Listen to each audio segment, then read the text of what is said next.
Hello, hi everyone, so welcome back to my channel. Elsa here. So on to today's video is going to be another episode of Bestie Talk. I'm just going to get the things out of the room, the elephant in the room. Like you sort of like see a different view-ish, mainly because like I rearrange the furniture in my home. So usually you are on this side, you are facing this way, and then I have like my sofa behind me. Now I move from like this side, like from facing this way, for my sofa facing this way. So I only have my like light from this side, and then that's my kitchen. So the way that my house is, the lights coming from this side and the kitchen, and then from this side and this side. Like this is my room and stuff, and then this is my entrance. So I'm just trying to see how the light is, and then if something is not working, then we will figure something out. So, but on to today's video, we're just gonna go with this and then see how is it. All right, let's get into it. So the topic that I want to talk about today is decluttering your mind and how to let go of mental clutter. The one thing that I feel like when anything related to mental health specifically, it's something that you cannot see. So for me, you have to, how to say, like give a special attention, or like a little bit more attention rather than the other things, right? Because if you hurt your body, you can feel it. If you scratch your hands, you can see there's a blood, that kind of stuff. But for the mind, it's kind of easy for people to just like brush it through. Or I don't feel good today, but like it's fine, whatever, I'm just gonna like pretend that it didn't happen, and then just go with it. Sometimes this kind of like, not sickness, like uncomfortableness, I guess, can be ignored for like 1 month, 2 months, years even, and it depends on how the person handling it, right? Sometimes it can take even 10-20 years until it's resurface, and then the body collapse. So that's when you kind of like realize, oh, I'm actually need rest or that kind of stuff. So yeah, this is like the 5 things that you can do or practice in order to like decluttering your mind, with the hope that you can let go of a mental clutter. And I believe that when you have your inner peace, your mental clear, you can make like the best decisions for yourself here and in the future. So all right, first thing first is identify the sources of mental clutter. So for you to feel like very stuffy and that kind of stuff, right, try to identify what it is. Is it your emotion because you're getting your period? For example, this is me at the moment because I'm getting my period soon. Or is it your overthinker? Things has not happened yet, but you are working on something. So as an overthinker, you will think like all the bad worst possibilities that can happen, right? So are you overthinker? Second, is it a unprocessed emotions, in the sense that, oh, you were sad before, but because you feel that you don't have to feel sad, you have to feel like strong, and then to show people that you're fine, you compress, like you put down your emotion and put on and you put on the strong face and say like, yeah, I'm fine, whatever happened, it just doesn't affect me that much. So that can be like unprocessed emotions. And last but not least is like, is it because of the external reasons? Is it because of work? Is it because of like people bully you? Or is it because like, oh, people have their expectation of you, and then even then you have like even a bigger expectation of yourself, right? So first thing first, you have to identify what is the sources of that mental clutter. If this is something, okay, for me, I am very traditional when it comes to like, how to say, like dealing with your mental emotions, because it's something that you cannot see. I would suggest for you to journal, or for you to just write it down. If like the word journal is too much, then you can just like skip it and then just write it down. So when you say like identify the sources of mental clutter, write it down. What is it that makes you feel stuffy? What is it that makes you feel like there's too much on my head? What is that too much, right? Write it down, as much as it is, as many as it is, and then you can see like what it is. Because when you write it down, I feel like you can get the clarity and perspective easier, because then you can see with your eyes, oh, is it because of this, is it because of this, is it because of this. Then when you can identify your like problems, in a sense, you can like try to find the solutions, or trying to figure out on how to how to let go, or even on how to settle the issues, if it's like the issues, right? So number 2 is to practice mindfulness to stay in present. This, how to say, there's a lot of people who talk about mindfulness, like being mindful in terms of like your action, that action in terms of like, oh, I'm being mindful of what I'm buying, I'm being mindful of what am I doing, that kind of stuff, is a good thing. But if you use it too much, it can be sounds as like restrictive and limited. So you have to be careful on how you approach this. Being mindful is a powerful tool to help you be in the presence and help you to like declutter your mind, but you have to be careful on how much you use it, and then how do you use the term in the first place, right? They say like mindful can help you to stay grounded, to be in the presence rather than like getting lost in the past and then like thinking too much in the future. So in terms of this, we're gonna focus more on the mindset of it in terms of like your action and stuff. Right, so there's a few practices that you can do in what we call like practicing being a mindful mentally. First is the meditations, right? Meditation allow you to slow down and then to pause when things got a little bit hectic, and then when things are a little bit overwhelmed. So that's one thing. Second is a deep breathing. Deep breathing is more like things in the moments, like meditation. You can put like some set of time, like every day I'm gonna do meditation. Deep breathing for me is more on like at the moment action. So you are doing something and you can feel like you are getting stuffy and your heart is getting, other words, like wrench, like, you know, someone is like trying to not push, like do that to your heart, and then that's when you know that you have to take a moment to stop, pause, and then take a deep breathing.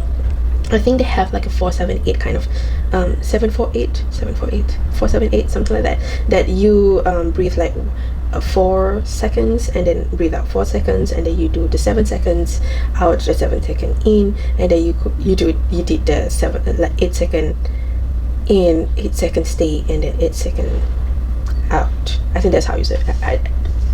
I think that's how you do it, but you can just Google it, or even YouTube it, like try to find like something to guide you for breathing and meditation if you need it.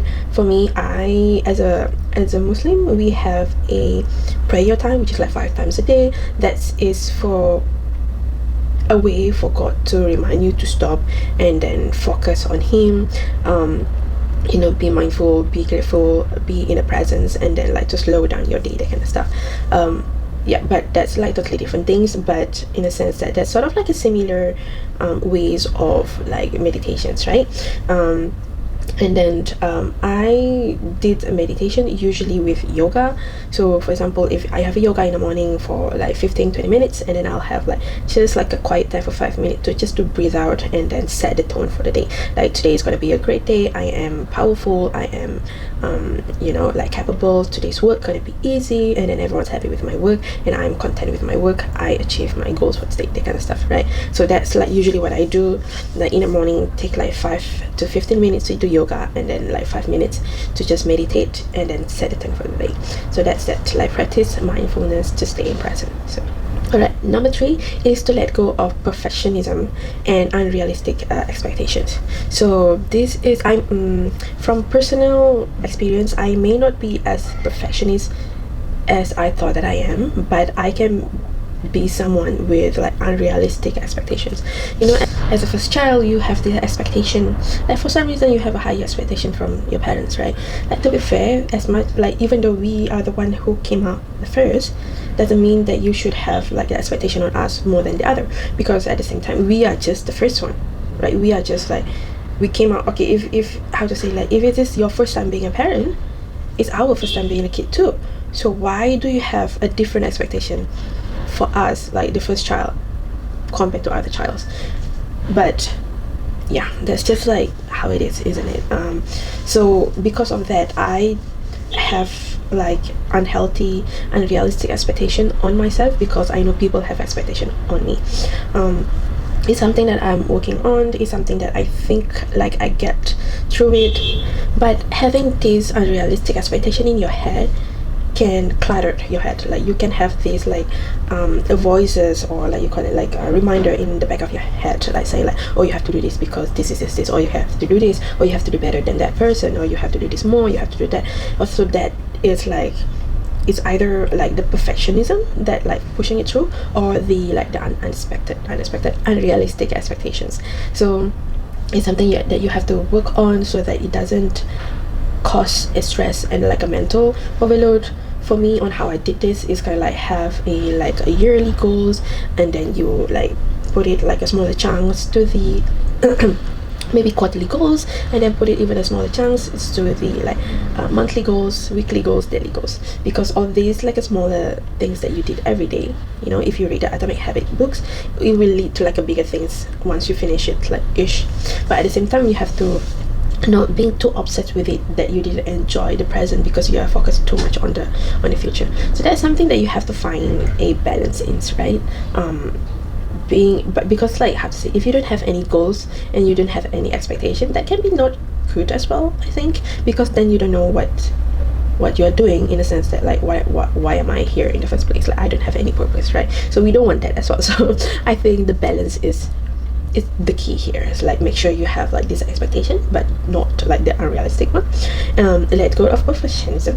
What am I perfectionism, so that you don't dwell on one thing for so long, and then have this like one thing that you know that can make you feel content and fulfilled with what you achieve, right? So yeah, and then you have to remember, no one knows what they are doing, and we don't have a guide book or something to teach us like what you do this and this and this.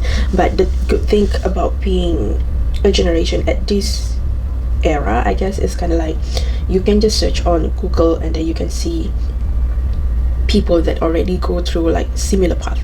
It's definitely, there's no one go through a same path, like everyone go through a different path, but some people might already go through the similar path during certain time at their age, right? Okay, for example, if you want to be entrepreneur, there's someone who already become an entrepreneur, so you can like see how they are doing it, and they get like a mentor, that kind of stuff, and try and error on how you can do that. So yeah, remember that, like, you know, no one has figured it out, everyone is still figuring out. Like I'm more than 30s and I'm still figuring out like what am I doing or that kind of stuff. But one thing that helped is kind of like take one step at a time.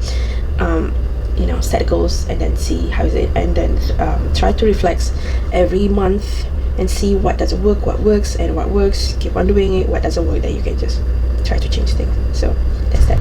Number 4 is to prioritize and simplify your to-do list. So, you know, this is something that I can't really relate ish, but I can understand at some point. So I don't really do a to-do list. I do have it, but not every day, right? Because I think that I don't have much things to do as someone that's single and then have a career 9 to 5. It's not something that I have like a long to-do list. I do have a to-do list, and most of it like is like a bit more repetitive, because if you didn't know, I'm a QA, I'm a tester, so we test like not the same thing, like the different things, but it's kind of like, oh, every day I'm going to test it. So it's not something that on my to-do list, because I'm testing it every day anyway.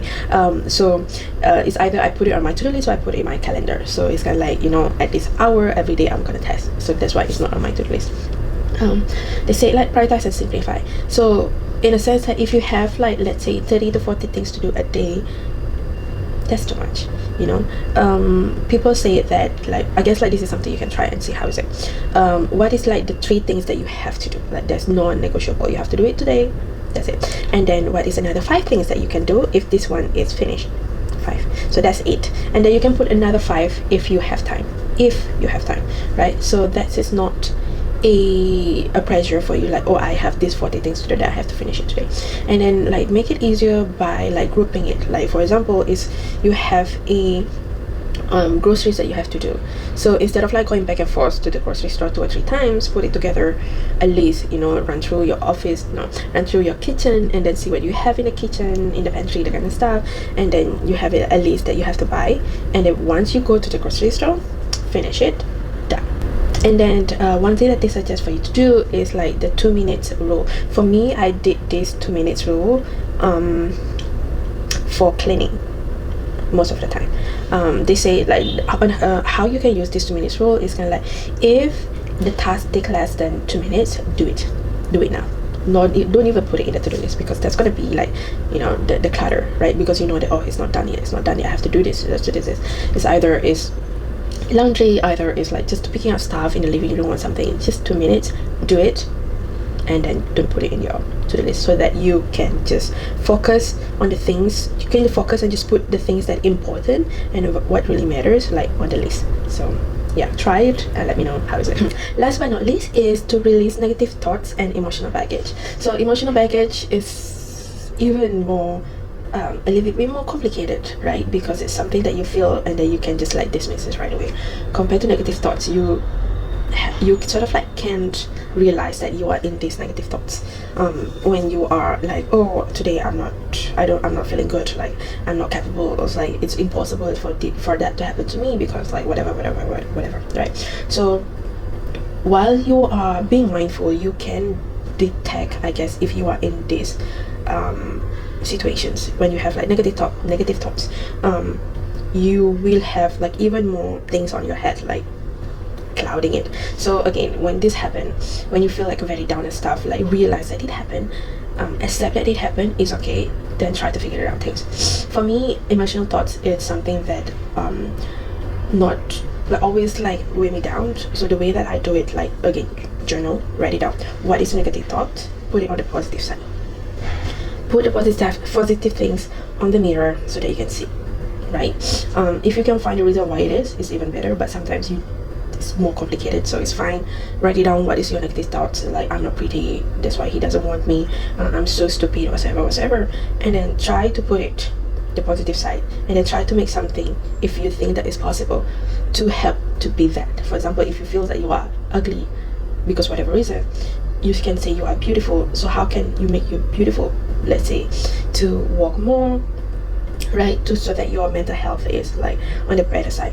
To walk more, to drink more, to feel better. Like people have their own uniqueness, so find that uniqueness, even a feature. If it's like, oh, I like my eyes, that kind of stuff. So find one thing that you can hold on to. Each time someone say that you're ugly, it's like, yeah, I have like a beautiful eyes. You can say whatever, that kind of stuff, right? Like try to change your perspective, that kind of stuff. It's possible. It's not easy, but it's possible.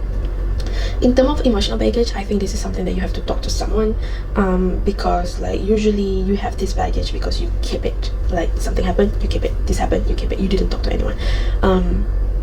I'll say that if you really don't have anyone to talk to, and then you don't want to go to the therapy, that kind of stuff, for whatever reason, talk to a camera.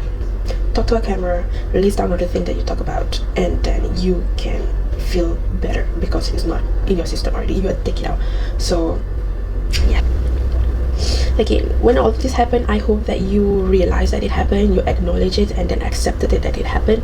It's not the end of the world if this is happening. We can still like work on it. I hope that you have someone you can talk to when this happens, like especially the emotional baggage side of things. Have someone you can talk to. Just sometimes you just want to talk about stuff, right? It was like, today is like this, it doesn't work. If you feel that you really don't have anyone, then just talk to a camera.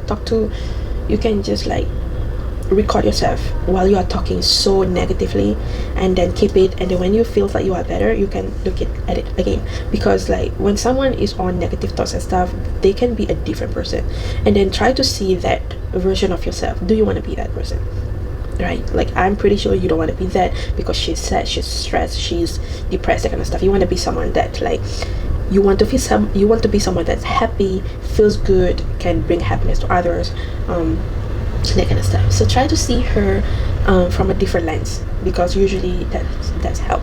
For me, that's one of the things that I do as well, because at some point I don't have anyone to talk to, so I just film myself when I'm so mad, when I'm so sad. I'm talk to the camera, that kind of stuff. You can just talk to a camera and then don't see yourself, like don't put your like the screen facing you if you feel this weird, but like just talk. And then after a couple of days, I go and watch the videos, and I was like, this is so sad, she's so depressed. And then you're just like, okay, I don't want to be there anymore. What can I do so that I don't be there, right? So that's the thing. Yeah, so I hope these things is helpful on how you can like declutter your mind. If you need help with that kind of stuff, you have questions, like put in the comments below. I'll share my handles for the social media. You can reach me out. Yeah, I hope you enjoyed this, and I'll see you in the next video, guys. Thank you for watching. Bye bye.